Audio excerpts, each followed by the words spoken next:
वक्फ act पूरे कानून पर रोक लगाने का मामला नहीं बनता, कुछ धाराओं को संरक्षण देते हुए शीर्ष कोर्ट की टिप्पणी। शीर्ष अदालत ने सोमवार को वक्फ संशोधन अधिनियम 2025 को लेकर बड़ा फैसला सुनाया। कोर्ट ने कानून पर रोक लगाने की मांग पर विचार करने से इनकार कर दिया। सुप्रीम कोर्ट ने कहा कि कानून पर केवल दुर्लभतम मामलों में ही रोक लगाई जा सकती है। हमने माना है कि अनुमान हमेशा कानून की संवैधानिकता के पक्ष में होता है। कोर्ट ने यह भी कहा कि राज्य वक्फ बोर्डों और केंद्रीय वक्फ परिषदों में गैर मुस्लिमों की संख्या 3 से अधिक नहीं हो सकती। अपना फैसला सुनाते हुए कोर्ट ने कहा कि हमने प्रत्येक धारा को दी गई चुनौती पर प्रथम दृष्टया विचार किया है और पाया है कि पूरे कानून पर रोक लगाने का कोई मामला नहीं बनता। हालांकि सुप्रीम कोर्ट ने उस प्रावधान पर रोक लगा दी है जिसके अनुसार पिछले 5 वर्षों से इस्लाम का पालन करने वाले व्यक्ति ही वक्फ बना सकते हैं। कोर्ट ने कहा है कि यह प्रावधान तब तक स्थगित रहेगा जब तक ये तय करने के लिए नियम नहीं बन जाते कि कोई व्यक्ति इस्लाम का अनुयायी है या नहीं। किन 3 मुद्दों पर सुनाया अंतरिम फैसला? क्या वक्फ घोषित की गई संपत्तियों को अदालतें वक्फ की सूची से हटा डिनोटिफाई करना सकती हैं या नहीं? क्या कोई संपत्ति उपयोग के आधार पर वक्फ बाय यूजर या किसी दस्तावेज के जरिए वक्फ बाय डीड घोषित की जा सकती है? अगर किसी जमीन को पहले अदालत ने वक्फ घोषित कर दिया हो तो क्या सरकार बाद में उसे वक्फ की सूची से हटा सकती है या नहीं? सुप्रीम कोर्ट के फैसले को समझिए। अधिवक्ता एमआर शमशाद ने कहा कि हमारा मानना है कि वक्फ संशोधन अधिनियम पर आज का आदेश उचित है। वक्फ से संबंधित एक मुद्दे को छोड़कर सभी मुद्दों पर सुप्रीम कोर्ट ने विचार किया है। उनमें से अधिकांश पर रोक लगा दी गई है। किसी व्यक्ति के लिए 5 वर्षों तक मुस्लिम होने की अनिवार्यता पर रोक लगा दी गई है। वक्फ परिषद, जहां गैर मुस्लिम सदस्यों की संख्या अस्पष्ट थी, की संरचना को 4 सदस्यों तक सीमित कर दिया गया है। इसी प्रकार वक्फ बोर्ड की संख्या भी 3 सदस्यों तक सीमित कर दी गई है।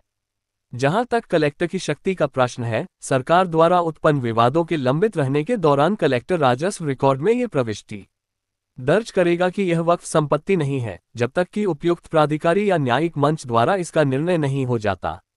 न्यायालय ने कहा है कि यह शक्ति पृथक्करण के सिद्धांत का उल्लंघन करता है, इसलिए इस पर विशेष रूप से रोक लगा दी गई है और कहा गया है कि किसी भी राजस्व रिकॉर्ड में बदलाव नहीं किया जाएगा और जब तक अंतिम निर्णय नहीं हो जाता तब तक किसी तीसरे पक्ष के अधिकार का सृजन नहीं किया जाएगा।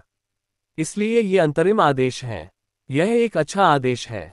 हम उपयोगकर्ता द्वारा वक्फ के बारे में पढ़ेंगे और फिर उस पर प्रतिक्रिया देंगे। अधिवक्ता वरुण सिन्हा ने कहा कि केंद्र सरकार द्वारा लाए गए संशोधनों पर कोई रोक नहीं है। केवल याचिकाकर्ताओं के पक्ष में एक अंतरिम आदेश है कि संशोधित कानून सहित कानून में निर्धारित प्रक्रिया का पालन किए बिना उन्हें वक्फ संपत्ति से वंचित नहीं किया जा सकता। यदि सरकार को कोई वक्फ लेना है तो वक्फ अधिनियम में निर्धारित प्रक्रिया, जिसमें वक्फ में संशोधन भी शामिल है, का पालन न्यायाधिकरण के साथ साथ उच्च न्यायालय द्वारा भी किया जाना आवश्यक है।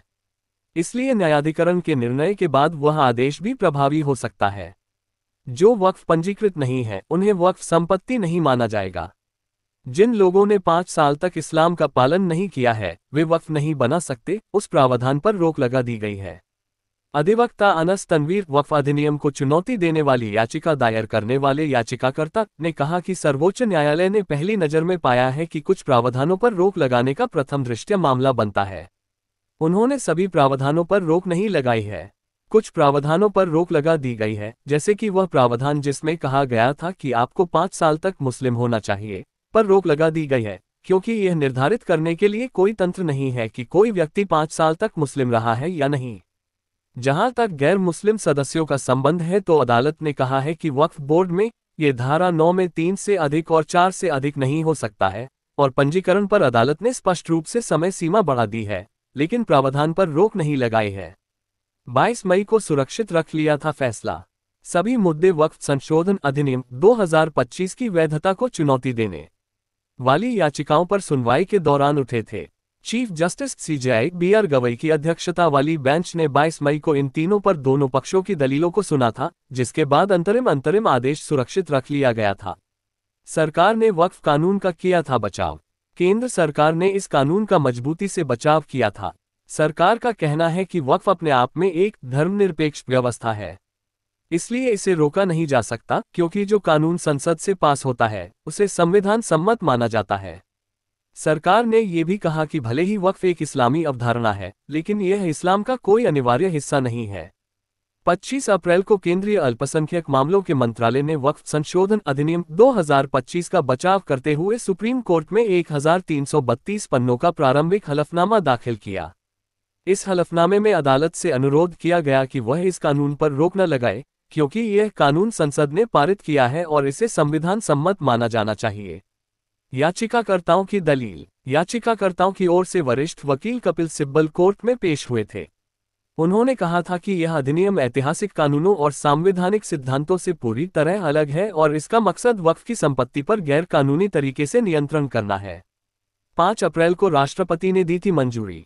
केंद्र सरकार ने 8 अप्रैल को वक्फ संशोधन अधिनियम 2025 को अधिसूचित किया था। इससे पहले 5 अप्रैल को राष्ट्रपति द्रौपदी मुर्मू ने इस अधिनियम को मंजूरी दी थी।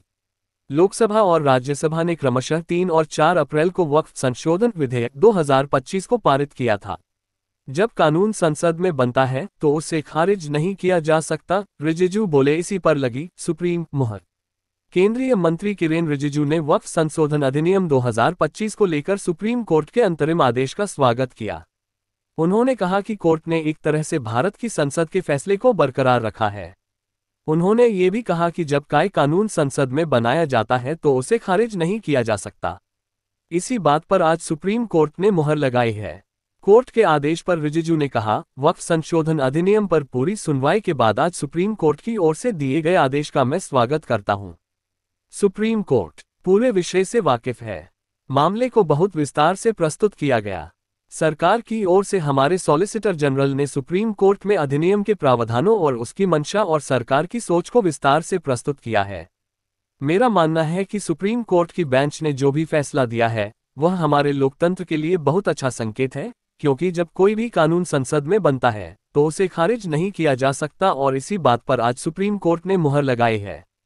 मैं सुप्रीम कोर्ट के फैसले से संतुष्ट हूं और क्योंकि ये देश की सर्वोच्च अदालत है, इसलिए जब भी सुप्रीम कोर्ट से कोई फैसला आता है उसका प्रभाव पड़ता है और एक तरह से भारत की संसद के फैसले को बरकरार रखा गया है। हम एक प्रैक्टिसिंग मुस्लिम के मामले को देखेंगे और नियमों में क्या शामिल किया जाना चाहिए। इससे पहले शीर्ष अदालत ने वक्फ संशोधन अधिनियम 2025 को लेकर बड़ा फैसला सुनाया। कोर्ट ने कानून पर रोक लगाने की मांग पर विचार करने से इनकार कर दिया। सुप्रीम कोर्ट ने कहा कि कानून पर केवल दुर्लभतम मामलों में ही रोक लगाई जा सकती है।